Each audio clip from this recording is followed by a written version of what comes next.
Hello friends, hi, this is Apurva and I welcome you to Civils Tube. I hope you all are good.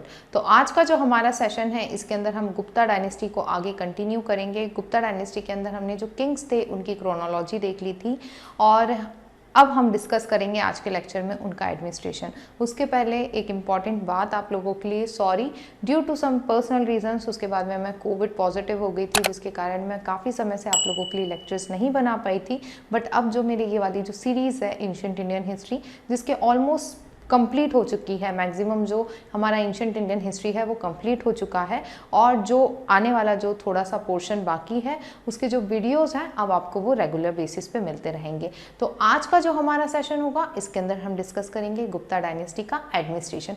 तो let's start with our today's session. तो जैसा कि आपको याद होगा last lecture में हमने सारे किंग्स की क्रोनोलॉजी देखी थी और काफ़ी ज़्यादा डिटेल के अंदर, काफ़ी ज़्यादा कंप्रेहेंसिव वे में उनके सोर्सेज वगैरह के बारे में पढ़ लिया था, एज वेल एज हमने जो किंग्स पढ़े थे उनके साथ साथ उनकी कॉइन्स के बारे में भी डिटेल में डिस्कस कर लिया था।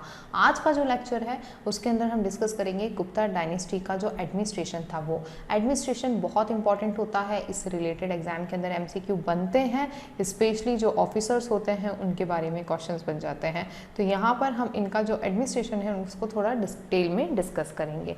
ओके, देखिए यहाँ पर हम देखते हैं, यदि हम एडमिनिस्ट्रेशन की बात करते हैं तो 300 AD के ऑनवर्ड्स हमको यहाँ पर इनकी पॉलिटिकल हायरार्कीज देखने के लिए मिलती हैं और इनकी जो पॉलिटिकल हायरार्कीज हैं वो हम इनके जो टाइटल्स हैं, जो राजा जो टाइटल्स लेते थे उनके बेसिस पे पता करते थे। जैसे कि आपको याद होगा कि हमने तब डिस्कस करा था गुप्ता डायनेस्टी के बारे में और इनके जो फाउंडर थे गुप्ता डायनेस्टी के, श्री गुप्त के बारे में, तो हमने देखा था कि उन्होंने महाराजा का टाइटल लिया था। उसके बाद में हम देखते हैं कि बाद में जो किंग आते हैं समुद्रगुप्त वगैरह, वो लोग टाइटल लेते हैं, चंद्रगुप्त जो रहते हैं चंद्रगुप्त वन, वो टाइटल लेते हैं यहाँ पे महाराजाधिराज का। तो यहाँ पे हमको इनके टाइटल से क्या पता चलता है, इनका स्टेटस पता चलता है। यदि आपने वो लेक्चर देखा होगा तो उसमें हमने डिस्कस करा था कि जो महाराजा का टाइटल था वो according to historical sources feudatories लिया करते थे। तो शायद जो ये जो श्री गुप्त थे ये फ्यूडेटरी थे कुशांस के, ये हमने डिस्कस किया था। तो ये बात हमको पता चलती है कि जो इनके टाइटल्स हैं वो हमको समझने में हेल्प करते हैं कि एक्चुअली ये कौन सी पोजीशन पे थे या इनका किस इतना टेरिटोरियल एक्सपेंशन हुआ था या ये किसके अंडर आते थे। तो यहाँ पे जो टाइटल्स हैं वो बहुत इंपॉर्टेंट रोल प्ले करते हैं। इसके अलावा यहाँ पर हम देखते हैं कि जैसे टाइटल इन्होंने क्या लिए, महाराजाधिराज, परम भातकरा, इसके अलावा परमेश्वर।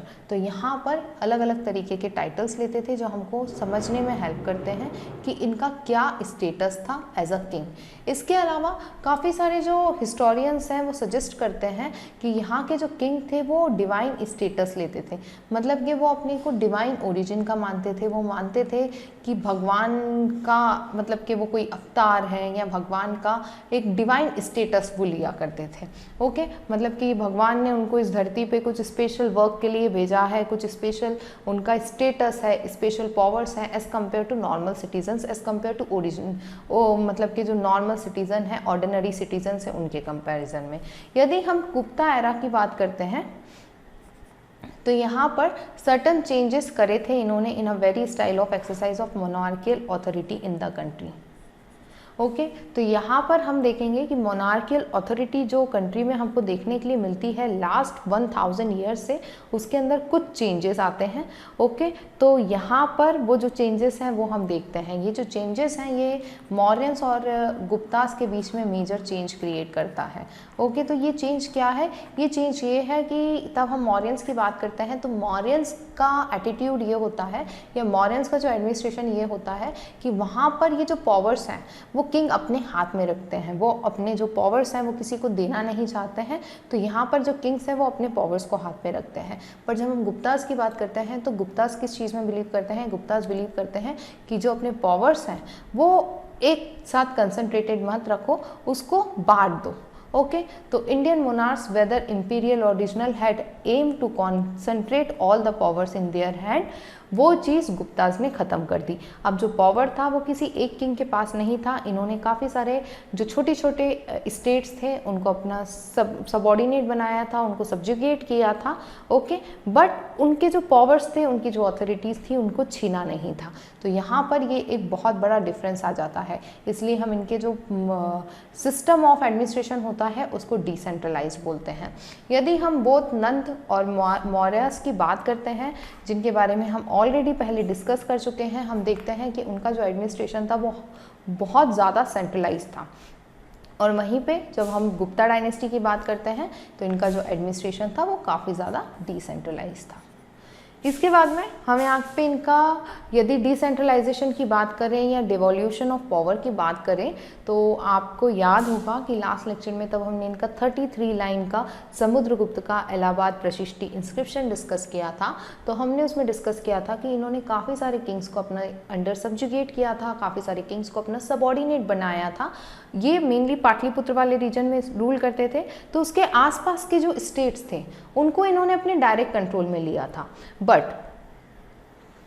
जो इनके दूर के स्टेट्स थे, मतलब कि जो पाटलिपुत्र से काफ़ी ज़्यादा दूर वाले स्टेट्स थे, उन स्टेट्स को इन्होंने क्या किया था, उन स्टेट्स को इन्होंने अपने अंडर सब्जुगेट किया था, उनको अपना सबऑर्डिनेट बना लिया था। मतलब कि वो जो किंग्स थे उनके साथ एक तरीके का एग्रीमेंट, एक तरीके की ट्रीटी कि उनको एक पर्टिकुलर रेवेन्यू देना होगा, कि वो इनकी जो सॉवरनिटी है समुद्रगुप्त की या जो गुप्ता डायनेस्टी का जो वो है सॉवरनिटी है उसको एक्सेप्ट करेंगे। तो यहाँ पर हम इस तरीके का सिस्टम देखते हैं। तो यदि हम बात करें डिसेंट्रलाइजेशन की और डेवोल्यूशन ऑफ पावर की, तो यहाँ पर हम देखते हैं कि ये यूज करते हैं समन्ता सिस्टम। यदि समन्ता सिस्टम की बात करें तो ये बेसिकली नेबरहुड के साथ जो रिलेशन होता है उससे रिलेटेड होता है। समन्ता सिस्टम के अंदर बेसिकली जो गुप्तास थे वो इंटेंशनली जो पावर्स थे उसको डिवॉल्व करते थे। डेवोल्यूशन ऑफ पावर, इसके बारे में हम पॉलिटी में डिस्कस करते हैं। तो यहाँ पे हम डेवोल्यूशन ऑफ पावर देखते हैं on a variety of peoples and authority. तो मतलब ये जो अपने पावर्स हैं उसको डिवॉल्व कर देते हैं, दूसरों को देते हैं कि आपके कुछ कुछ पावर्स हैं तो रिस्पॉन्सिबिलिटी भी है। देखिए गुप्तास इस चीज़ को लेकर वेल अवेयर थे कि इतनी बड़ी टेरिटरी को कॉन्कर करना और उसको एडमिनिस्ट्रेट करना काफ़ी डिफिकल्ट है, तो ये ज़्यादा बेटर है कि हम यहाँ पर डिसेंट्रलाइज्ड वे के अंदर इसको चलाएं। तो हम जो दूसरे किंग्स हैं उनको अपने सबऑर्डिनेट्स बनाएं, उनको अपने अंडर रखें, उनको सब्जुगेट करें और उनको अपने अंडर काम करने दें। वो हमारे लिए ज़्यादा बेटर है एज़ कम्पेयर टू डायरेक्टली सारे पावर्स अपने खुद के हैंड में ले लेना, क्योंकि इतनी बड़ी टेरिटरी को संभालना बहुत डिफिकल्ट है। तो ये जो थॉट प्रोसेस था गुप्तास का, ये इन्होंने यूज़ करा अपने पूरे एडमिनिस्ट्रेशन सिस्टम में और उसका हमको आउटकम के रूप में दिखता है समानता सिस्टम। यदि हम बात करें कि ये जो समानता सिस्टम है इसके बारे में हमको इन्फॉर्मेशन कहाँ से मिलती है, तो इलाहाबाद का जो प्रशिष्टि इंस्क्रिप्शन है, जो 33 लाइन इंस्क्रिप्शन है जिसको हमने बहुत डिटेल में डिस्कस किया है, उसके अंदर काफ़ी अच्छे से इसके बारे में मेंशन है। हमने लास्ट लेक्चर के अंदर भी डिस्कस करा था कि देखिए यहाँ पर ये जो इंस्क्रिप्शन है इसके अंदर ये इन्फॉर्मेशन दी है, कौन से किंग्स को उन्होंने अपना सबऑर्डिनेट बनाया था, कौन सी टेरिटरी को डायरेक्टली अपने कंट्रोल में रखा था, कौन से किंग्स को हराया, ईस्टर्न कोस्ट पे किसको डिफीट किया। तो काफ़ी सारे किंग्स के नाम हैं एज वेल एज उनके साथ किस तरीके का रिलेशन है वो भी इस इंस्क्रिप्शन के अंदर मेंशन था। यहाँ पर हमको पता चलता है इट्स नोट्स दैट कि जो समुद्रगुप्त थे वो अपने जो एनिमीज थे या जो स्टेट को वो कॉन्कर करते थे उसके जो किंग होते थे ना ही वो इंटरेस्टेड होते थे उनको मारने में और ना ही वो उनके साथ एनिमी वाला रिलेशन रखना चाहते थे। ओके, इसलिए हम देखते हैं कि आफ्टर डिफीटिंग दैम समुद्रगुप्त जब भी किसी किंग को डिफीट करते थे तो वो अपना जो डोमिनियन है उसको एक्सेप्ट करने का बोलते थे, उनकी जो सॉवरनिटी है उसको एक्सेप्ट करने का बोलते थे। इससे ज़्यादा उनकी कोई एक्सपेक्टेशंस नहीं होती थी कि आप हमको ही किंग यहाँ का घोषित कर दो या हमको यहाँ का किंग घोषित करना है। He kept their dominion within the empire and would allow them to rule. तो यहाँ पर हम क्या देखते हैं कि दूसरे किंग्स को अपने अंडर सब्जुगेट करते थे या सबऑर्डिनेट बनाते थे। They were to be protected by the empire. तो देखिए हम यहाँ पर क्या देखते हैं कि इन्होंने बहुत वास्ट टेरिटरी को कॉन्कर नहीं किया, काफ़ी सारे रीजन्स को ऐसा ही छोड़ दिया। बट हम क्या देखते हैं कि इन्होंने एक unified specially in northern India एक यूनिफिकेशन क्रिएट कर दिया, क्योंकि जो किंग्स थे जिनको इन्होंने डिफीट किया था उनको इन्होंने अपना सबऑर्डिनेट बनाया था, तो वो डायरेक्टली इनडायरेक्टली गुप्ता डायनेस्टी के कंट्रोल के अंदर हमको देखने के लिए मिलते थे। तो यहाँ पर इन्होंने जो मेन जो पावर्स थे, जैसे हम बात करते हैं आर्मी के पावर्स हो गए या टेरिटरी को प्रोटेक्ट करना हो गया, तो कुछ चीज़ें स्पेसिफिकली सेंटर के पास होती है, कुछ सब्जेक्ट स्टेट के पास होते हैं। उसी तरीके से हम देखते हैं कि उस समय के अंदर तब समुद्रगुप्त ने ये सिस्टम अडॉप्ट किया, तो उन्होंने यहाँ पर क्या कोशिश करी कि वो एक टेरिटोरियल एक्सपेंशन इस तरीके से होना चाहिए कि उनका इनडायरेक्टली सारी जगहों पे कंट्रोल हो और वो उस पूरी टेरिटरी को एक यूनिफाइड फॉर्म में रख पाएँ। ओके, तो इस सिस्टम को इन्होंने अडॉप्ट किया।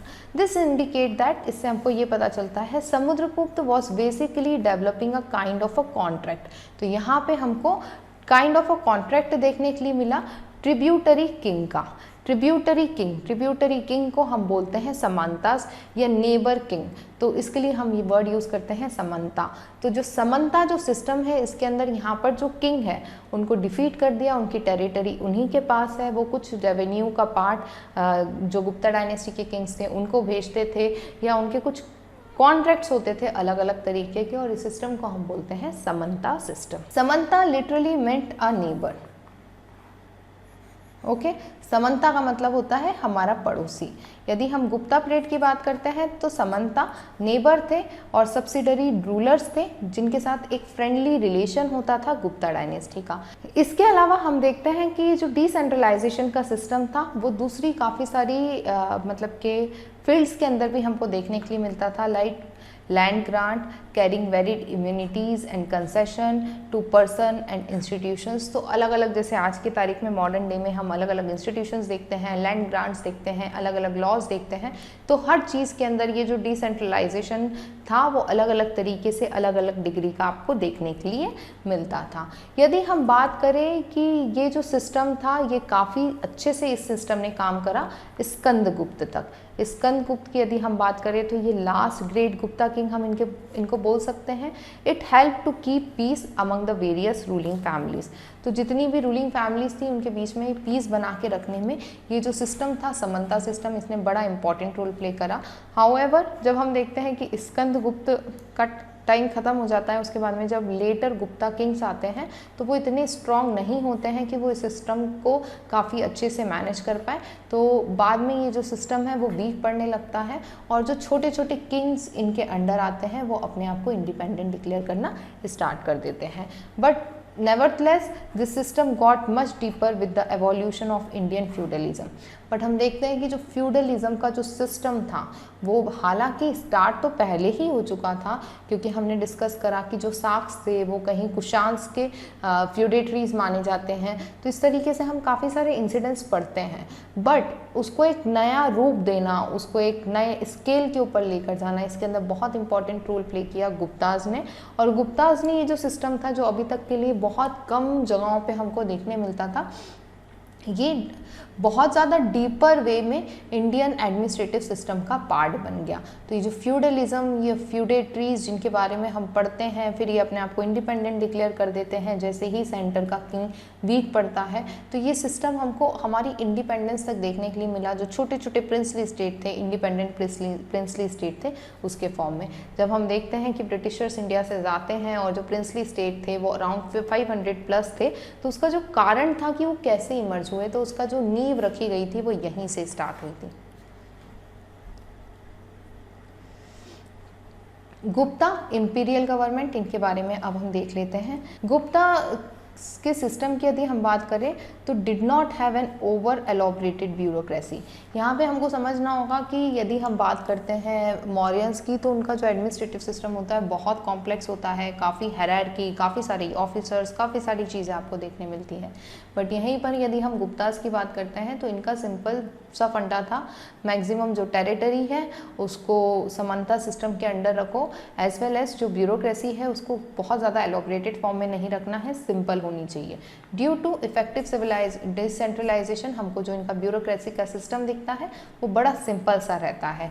और और क्योंकि यहाँ पे ये लैंड ग्रांट का सिस्टम चलाते हैं और फ्रेंडली समंता कॉन्ट्रैक्ट रखते हैं, जिसकी वजह से इनको बहुत ज़्यादा एलोबरेटेड ब्यूरोक्रेसी की ज़रूरत ही नहीं पड़ती। यहाँ पर एक चीज़ समझनी होगी कि ये जो इम्पीरियल गवर्नमेंट होती है गुप्तास की, इसके अंदर जो गुप्तास किंग्स होते हैं वो किस तरीके के टाइटल्स लेते हैं, supreme Lord, great king of Kings. तो इस तरीके के जो टाइटल्स थे वो इन लोगों ने लिए, जैसे कि महाराजाधिराज, इस तरीके के जो टाइटल्स थे वो लेते थे, डिवाइन ओरिजिन का अपने आप को समझते थे। तो इस तरीके के ये किंग्स होते थे। यदि हम बात करते हैं at their imperial kingdom at Pataliputra, यदि हम इनके पाटलिपुत्र के किंगडम की बात करें, स्पेशली यदि हम बात करते हैं समुद्रगुप्त की, क्योंकि समुद्रगुप्त के इंस्क्रिप्शंस और उनके जो काफ़ी सारे जो अकाउंट्स हैं उनसे हमको इनके बारे में बहुत कुछ पता चलता है। तो यदि हम उस समय की बात करते हैं तो यहाँ पर काउंसिल ऑफ मिनिस्टर थे, काउंसिल ऑफ मिनिस्टर, ये चीज़ हमने मॉरियंस के समय पे भी देखी थी, यहाँ पे भी थे।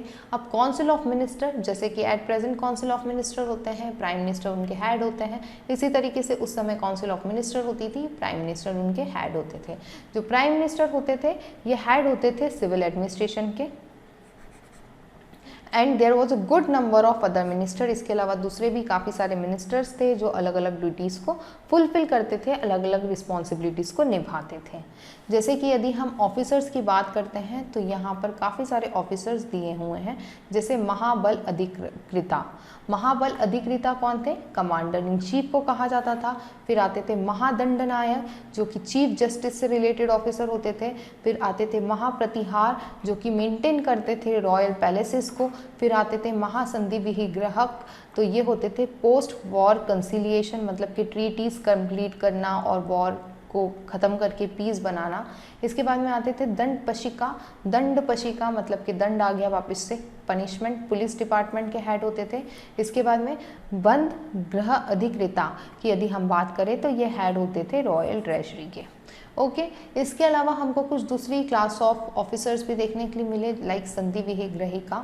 संधि विग्रहिका मतलब के मिनिस्टर होते थे ये पीस और वॉर के, जो मॉडर्न फॉरेन मिनिस्टर होते हैं इनसे आप इनको कंपेयर कर सकते हैं। इसके अलावा आपको कुमार अमात्य देखने के लिए मिलते थे। He was a body of a top ranking officials. Top ranking officials की बॉडी होती थी जिसको कुमार अमात्य कहा जाता था। ओके, ये अटैच होते थे not only with king but also with the crown princess, और ये कई बार इनको चार्ज दिया जाता था डिस्ट्रिक्ट का। तो ये जो कुमार अमात्य होते थे ये एक रॉयल पोजीशन होती थी, एक रॉयल पोस्ट होती थी। तो यहाँ पर देखिए संधि विग्रहिका और कुमार अमात्य, इसको याद रखिएगा। वैसे महाबल अधिकृता तो आपको समझ में आ रहा है जिसके पास काफ़ी कमांडर इन चीफ महाबल हो। ओके, महादंड, दंड से रिलेटेड महा लग गया है तो चीफ आएगा। ओके, फिर यहाँ पे आ गए महाप्रतिहार, जहाँ पे भी महावर्ड यूज हो गया मतलब कि ये एक हायर पोजीशन होगी, टॉप पोजीशन होगी। ओके, तो मेंटेनेंस ऑफ रॉयल पैलेसेस से रिलेटेड थे। महासंधि विग्रहिका तो पोस्ट वॉर कंसिलिएशन से। दंडपशिका तो मतलब कि पुलिस डिपार्टमेंट से। बंधक ग्रहिका, बंधक ग्रहिका का मतलब होता था हेड ऑफ रॉयल ट्रेजरी। इसके अलावा और भी काफ़ी सारे मिनिस्टर्स होते थे, जैसे कि महापक्षपतालिका। महापक्षपतालिका मतलब के हेड ऑफ अकाउंट डिपार्टमेंट को कहा जाता था। इसके बाद में विनय स्थिति संस्थापक। विनय स्थिति संस्थापक जो थे वो होते थे हेड ऑफ एजुकेशनल डिपार्टमेंट को कहा जाता था। सर्व अध्यक्ष कौन होते थे, और सर्व आ गया, inspector of all central department को क्या कहा जाता था, सर्व अध्यक्ष कहा जाता था। इसके बाद में महाअश्वपति। महाअश्वपति कौन होते थे, कंट्रोलर होते थे ऑफ कैवलरी, जिनके अंडर कैवलरी आती थी। इसके बाद में आते थे महामहिपिलापति। महामहिपिलापति मतलब कि कंट्रोलर और एग्जीक्यूटर होते थे ऑफ एलिफेंट्री। इसके बाद में हम देखते हैं विनयपुरा, official to present different guest at king's court. इसके बाद में युक्त पुरुषा। युक्त पुरुषा मतलब office to keep account of war booty. इसके बाद में खाद्य पकिका। खाद्य मतलब कि खाने से रिलेटेड इंस्पेक्टर होते थे रॉयल किचन के। इसके बाद में रणभंगरिका। रणभंगरिका मतलब कि officer in charge with army store. इसके बाद में महानरपति। महानरपति मतलब के हेड ऑफ इन्फेंट्री। तो यहाँ पर अलग अलग तरीके के जो ऑफिसर्स होते थे, ब्यूरोक्रेट्स जो होते थे, उनके बारे में हमने डिस्कस किया।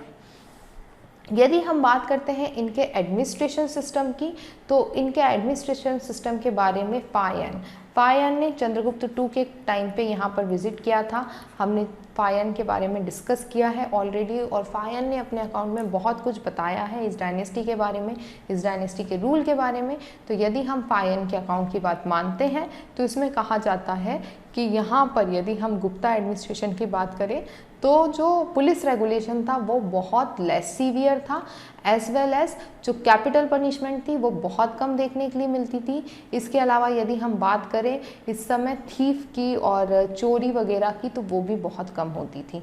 इसके अलावा इन्होंने अपने अकाउंट में ये भी कहा है कि उस समय की जो गवर्नमेंट थी वो अननेसेसरीली लोगों की लाइफ में इंटरफेयर नहीं करते थे।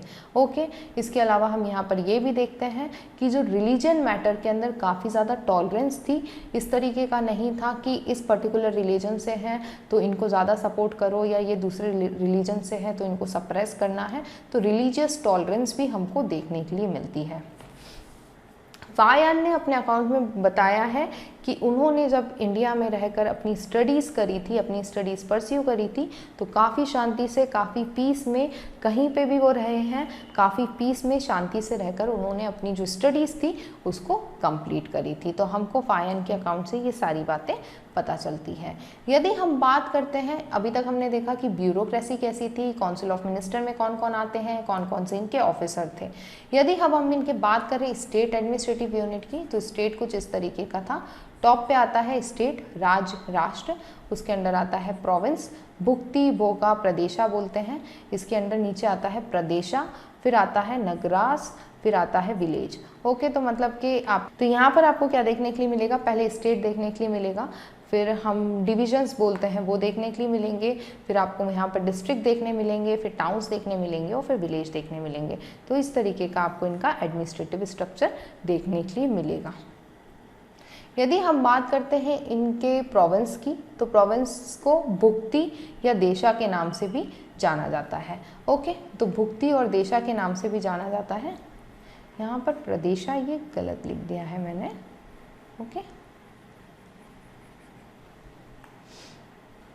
यदि हम ऑफिसर्स की बात करें तो हम देखते थे कि काफ़ी बार ये जो ऑफिसर्स होते थे, भुक्ति और देशा के जो ऑफिसर्स होते थे, ये रॉयल ब्लड से बिलोंग करते थे और मेंटेन करते थे लॉ एंड ऑर्डर को और प्रोटेक्ट करते थे लोगों को अगेंस्ट एक्सटर्नल एग्रेशन।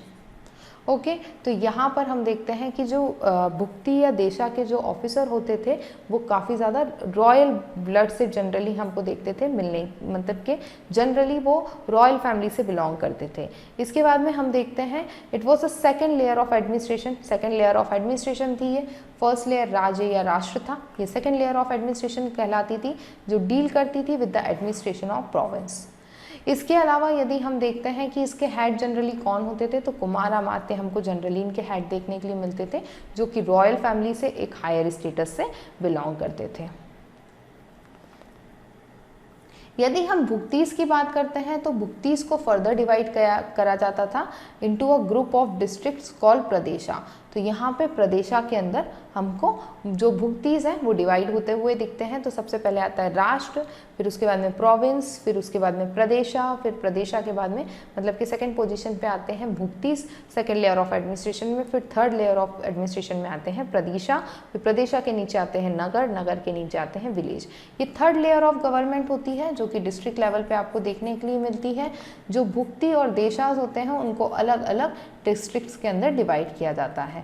ओके, और जो टर्म इनके लिए यूज़ की जाती है अधिस्थाना या पटाना भी इनको कहा जाता है। Okay, was also called for this third tier. Okay, जो विषयास होते हैं वो हेड होते हैं बाय आयुक्तास और विषयपति। तो विषय जो यहाँ पे हमको एक यूनिट ऑफ एडमिनिस्ट्रेशन देखने के लिए मिलती है उसको हेड करते हैं आयुक्ता या विषयपति। इस स्टेटमेंट को याद रखिएगा। अब यहाँ पर हम क्या देखते हैं, यहाँ पर हम देखते हैं कि जो डिस्ट्रिक्ट है वो डिवाइड किया जाता है विलेजेस में। ओके, और विलेजेस जो होते हैं वो लास्ट यूनिट कहलाती है ऑफ एडमिनिस्ट्रेशन। तो यहाँ पर हमको सबसे पहले क्या देखने के लिए मिला, स्टेट देखने के लिए मिला, फिर प्रोविंस देखने मिले, फिर डिस्ट्रिक्ट देखने के लिए मिले, डिस्ट्रिक्ट के अलावा विलेज देखने के लिए मिले, और एक टाउन लेवल का जो एडमिनिस्ट्रेशन है उसके बारे में हम डिस्कस करेंगे जिसको नगर कहा जाता है। यदि हम डिस्ट्रिक्ट को बात करें तो डिस्ट्रिक्ट को छोटे छोटे विलेजेस के अंदर डिवाइड किया गया है। विलेज यहाँ पर लास्ट यूनिट ऑफ एडमिनिस्ट्रेशन होती है। देखिए यहाँ पर एक चीज़ बड़ी इंपॉर्टेंट है जो आपको याद रखनी है, वो ये है कि देखिए यहाँ पे जो विलेजेस थे उनके पास काफ़ी सारी अथॉरिटीज़ होती थी, क्योंकि डिसेंट्रलाइज्ड एडमिनिस्ट्रेशन था तो विलेजेस के पास काफ़ी ज़्यादा अथॉरिटीज़ होती थी। एज वेल एज ऐसा नहीं था कि जो विलेज के लोग हैं वो सिर्फ एग्रीकल्चर एक्टिविटीज़ में ही इन्वॉल्व हैं। यहाँ पर जो विलेजेस होते थे वहाँ पे आपको हर तरीके के इकोनॉमिक एक्टिविटीज़ में इन्वॉल्व होने वाले लोग देखने के लिए मिल जाते थे, like blacksmith, goldsmith, carpenter, weavers, काफ़ी सारे लोग देखने के लिए मिलते थे। एज वेल एज जो विलेज एडमिनिस्ट्रेशन था वो काफ़ी सारी चीज़ों के ऊपर काम करता था, लाइक हाउसेस को देखना, स्ट्रीट्स को देखना, टेम्पल्स को मेंटेन करना, तो ये सारी एक्टिविटीज़ में इन्वॉल्व होते थे। यदि हम विलेज की बात करते हैं तो विलेज को जो हेड करते थे वो होते थे ग्रामिका, और ग्रामिका को कौन असिस्टेंस प्रोवाइड करते थे, तो वो प्रोवाइड करते थे पंच मंडली। यहाँ पर हम देखते हैं कि हर विलेज, जितने भी विलेजेस होते हैं उनकी खुद की अपनी सील होती है, अपनी खुद की सील वो इशू करते हैं। इसके अलावा हम देखते हैं कि जो फोर्थ लेयर ऑफ एडमिनिस्ट्रेशन, देखिए हमने 4 लेयर ऑफ एडमिनिस्ट्रेशन पढ़ ली, ये फोर्थ लेयर ऑफ एडमिनिस्ट्रेशन है। ये जो छोटे छोटे विलेजेस हैं इनके ग्रुप बनते थे और उनको हम बोलते थे विथी। ओके, तो विथी जो होते थे ये बेसिकली टाउन लेवल पे आपको देखने मिलते थे, जैसे कि आपने सुना होगा ब्लॉक लेवल पे, ब्लॉक लेवल जिसको हम बोलते हैं, तो वहाँ पे ग्रुप ऑफ विलेजेस होते हैं। उसी तरीके से यहाँ पे भी ग्रुप ऑफ विलेजेस होते थे जिनको हम टाउन लेवल पे मानते थे। जो ईच विलेज होता था उनकी खुद की असेंबली होती थी जिसके अंदर कुछ एल्डर लोग होते थे, और इनको गाइड कौन करता था, विलेज हेडमैन्स गाइड करते थे। ओके, और ग्राम सभा की यदि हम बात करें तो जैसे कि आज के तरीके में ग्राम sabha smallest unit of administration मानी जाती है, उस समय भी gram sabha smallest unit of administration थी। The head of the village was called grampati, ग्राम अध्यक्ष, इसके अलावा कुटुम्बीज और महातार्स, इसके अलावा कुटुम्बीज और महातारास, ये क्या थे, अदर वर्ड्स थे सिमिलर विलेज लेवल ऑफिसर्स के लिए। तो विलेज लेवल जो ऑफिसर्स थे उनके लिए अलग अलग वर्ड्स यूज़ किए जाते थे, जैसे कि ग्रामपति, ग्राम अध्यक्ष, कुटुम्बी, महातारास। तो अलग अलग तरीके के वर्ड्स यहाँ पर हमको इनके लिए यूज़ करने के लिए दिखते हैं और मिलते हैं। यदि हम बात करें इस एडमिनिस्ट्रेटिव सिस्टम की, यदि हम गुप्तास की बात करते हैं, इनके एडमिनिस्ट्रेटिव सिस्टम की बात करते हैं, तो एक बहुत इंटरेस्टिंग और बहुत इंपॉर्टेंट फीचर हमको यहाँ देखने मिलता है, वो है लैंड ग्रांट, लैंड की पॉलिसी और इमरजेंस और सीड्स ऑफ इंडियन फ्यूडलिज्म। जो फ्यूडलिज्म की जो नींव थी, जो फाउंडेशन थी, उसको एक लार्ज स्केल पे पहुंचाना, उसको एक नया स्वरूप देना, उसके पीछे सबसे बड़ा जो रोल था वो था गुप्तास का। यदि हम गुप्तास की बात करते हैं तो उन्होंने हमको एक gave as much land as possible, तो उन्होंने हमको एक नया सिस्टम सिखाया। उन्होंने एक लैंड ग्रांट का एक नया सिस्टम स्टार्ट करा, एक फ्यूडलिज्म का नया सिस्टम स्टार्ट करा, और ये सिस्टम इस तरीके से इंडिया की रूट के अंदर बिल्कुल बस गया कि मतलब कि ऑलमोस्ट 150 ईयर्स तक ये सिस्टम चलता, ऑलमोस्ट 1500 ईयर्स तक ये सिस्टम चलता रहा। यदि हम गुप्तास की बात करें तो इन्होंने एक नया सिस्टम लाए, इन्होंने कहा कि जितनी लैंड पॉसिबल हो उतनी लैंड ग्रांट करो, as much land as possible in the form of land grant. तो यहाँ पर जो भूमि दान जिसको हम बोलते हैं, भूदान, वो इतना लार्ज स्केल पे होने लगा कि आपने ऐसा पहले इंडिया में कभी नहीं सुना होगा। अभी तक हमने इतने एडमिनिस्ट्रेशंस पढ़े, हमने कभी भी किसी भी एडमिनिस्ट्रेशन के बारे में ये नहीं पढ़ा कि लार्ज स्केल पे लैंड्स को ग्रांट किया जाए। लैंड ग्रांट हमको पोस्ट वैदिक पीरियड में भी देखने के लिए मिलता है, मतलब कि जब हम महाजनपद 16 महाजनपद पढ़ते हैं, सब जगह हमको लैंड ग्रांट्स के एविडेंसेस मिलते हैं, बट इन फैंसीज फॉर्म में, मतलब कि वो एक इन्फेंट एक छोटे से बच्चे की तरह था, बट उसको एक लार्ज स्केल पे एक नया रूप देना वो गुप्तास ने किया था। और हम यदि बात करें कि और कौन सी डायनेस्टीज़ हैं जिनके अंडर जो लैंड ग्रांट सिस्टम था वो काफ़ी प्रेवलेंट था, वो थी सतवाहन्स इन डेक्कन। सतवाहन्स के बारे में हम ऑलरेडी पढ़ चुके हैं। साक्स के बारे में, साक्स के समय पे भी था। और जो पल्लव डायनेस्टी हम पढ़ते हैं साउथ इंडिया में, उनके अंदर भी हमको ये लैंड ग्रांट का सिस्टम देखने के लिए मिलता है। बट यदि हम गुप्तास की बात करें तो ये लैंड ग्रांट के अंदर भी एक नए लेवल पे पहुंच गए, वेंट वन स्टेप अहेड। और इन्होंने जो लैंड ग्रांट को एक सब्सटेंटिव पार्ट ऑफ डिस्चार्ज बना दिया था ऑफ देयर रिस्पॉन्सिबिलिटी। इन्होंने लैंड ग्रांट को सिर्फ एक दान के रूप में नहीं रखा, इन्होंने एक तरीका बना लिया कि अपनी रिस्पॉन्सिबिलिटी को किस तरीके से डिवॉल्व करना है। डेवोल्यूशन ऑफ पावर, डिसेंट्रलाइजेशन, उसका ये फॉर्म हमको देखने के लिए मिलता है गुप्ता लैंड पॉलिसी। यदि हम गुप्तास के समय के लैंड ग्रांट की बात करें तो गुप्तास अपनी जो लैंड ग्रांट 3 फॉर्म के अंदर करते थे। पहली हमको देखने के लिए मिलती थी रिलीजियस ग्रांट टू ब्राह्मण्स। हम डिस्कस करेंगे कि जो ब्राह्मण्स होते हैं उनका सोसाइटी में स्टेटस बहुत ज़्यादा बढ़ जाता है, क्योंकि वो सिर्फ रिलीजियस फॉर्म से ही अपना स्टेटस ऊपर नहीं रख पाते हैं, इकोनॉमिकली भी उनका स्टेटस बहुत बढ़ जाता है because of this land grant system. यहाँ पे ब्राह्मणों को बहुत ज़्यादा लैंड ग्रांट करी जाती थी। ब्राह्मदय ग्रांट, ब्राह्मदय ग्रांट इसको कहा जाता था। सेकेंड ग्रांट होता था ग्रांट टू इंस्टीट्यूशंस, अलग अलग इंस्टीट्यूशंस को यहाँ पर ग्रांट की जाती थी लैंड। अब ये इंस्टीट्यूशंस क्या थे? टेम्पल हो गए, मोनेस्ट्रीज हो गई, ये सारे इंस्टीट्यूशंस को भी यहाँ पर ग्रांट की जाती थी लैंड, जिसको कहा जाता था देवग्रह या देवदान। तो एक होता था ब्रह्मदय ग्रांट या ब्रह्मदान, और सेकंड होता था देवदान या देवग्रह दान। इसके बाद में जो थर्ड दान होता था वो होता था सेक्युलर ग्रांट, जो कि क्राउन ऑफिसर्स को दिया जाता था, क्राफ्ट गिल्ड्स को दिया जाता था, मिलिट्री कमांडर्स को दिया जाता था, जो रेयरली होता था। ये वाली चीज़ हमको रेयरली देखने मिलती थी, बट आगे चल के हम देखते हैं कि ये वाला जो ग्रांट है या ये वाला जो तरीका है लैंड देने का, वो सबसे ज़्यादा प्रेवलेंट में आता है। लैंड ग्रांट का ऑब्जेक्टिव क्या था? लैंड ग्रांट का ऑब्जेक्टिव, यदि हम ब्रह्मदय की बात करें, मतलब ये जो फर्स्ट टाइप ऑफ ग्रांट है उसका यदि हम बात करते हैं, तो ये माइट भी रिलीजियस हो सकता है। हाउएवर जो मोस्ट प्रेसिंग रीज़न हम देख पाते हैं जब हम हिस्ट्री की गुप्ता पीरियड की इकोनॉमिक कंडीशन पढ़ते हैं, तो हमको समझ में आता है due to contraction of monetary economy, शायद ये स्टेप इन्होंने लिया होगा कि लैंड ग्रांट की जाए। Okay, mainly due to construction of international trade. यहाँ पर ये कहा जाता है कि शायद इंटरनेशनल ट्रेड कम होने की वजह से यहाँ पर मॉनेटरी पॉलिसी में कॉन्ट्रैक्शन देखा गया होगा, और इसलिए इन्होंने इन the form of money grant देने की जगह लैंड ग्रांट या भूमि दान का जो तरीका है उसको एडॉप्ट किया होगा। यदि हम बात करते हैं इस लैंड ग्रांट सिस्टम की, तो ये फर्दर एक्सेलरेट हो जाता है पोस्ट गुप्ता पीरियड में और क्रिएट करता है ideal condition for development of Indian feudalism.